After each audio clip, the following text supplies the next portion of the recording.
മുട്ടൽ മരമുറി കേസിലെ തൊണ്ടി മുതലായ മരങ്ങൾ കണ്ടുകെട്ടിയ നടപടി ശരിവെച്ച് കോടതി.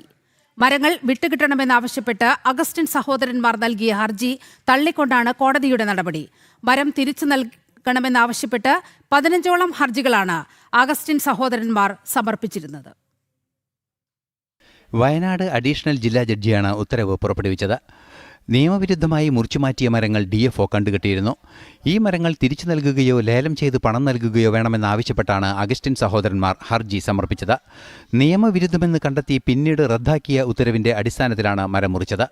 ഉത്തരവ് റദ്ദായതോടെ മരം മുറിച്ചത് നിയമവിരുദ്ധവുമായി മാറി. നിയമവിരുദ്ധമായി മുറിച്ചെടുത്ത മരങ്ങൾ പൊതുമുതൽ ആയതുകൊണ്ട് തന്നെ അവ കണ്ടുകെട്ടുക എന്നത് DFOയുടെ ചുമതലയാണ്. ഈ സാഹചര്യത്തിലാണ് ഡിവിഷണൽ ഫോറസ്റ്റ് ഓഫീസർ നടപടി സ്വീകരിച്ചതും. കേസ് വൈകിപ്പിക്കാൻ വനം വകുപ്പ് ചില നീക്കങ്ങൾ ഇതിനിടെ നടത്തിയിരുന്നു. എങ്കിലും കോടതിയുടെ കർശന ഉത്തരവിന്റെ അടിസ്ഥാനത്തിൽ നിയമ നടപടികൾ പുരോഗമിക്കുകയായിരുന്നു. 15ഓളം കേസുകളാണ് മരങ്ങൾ വിട്ടുകിട്ടണമെന്നാവശ്യപ്പെട്ട് ആന്റോ അഗസ്റ്റിൻ, ജോസ്കുട്ടി അഗസ്റ്റിൻ, റോജി അഗസ്റ്റിൻ തുടങ്ങിയവർ നൽകിയത്.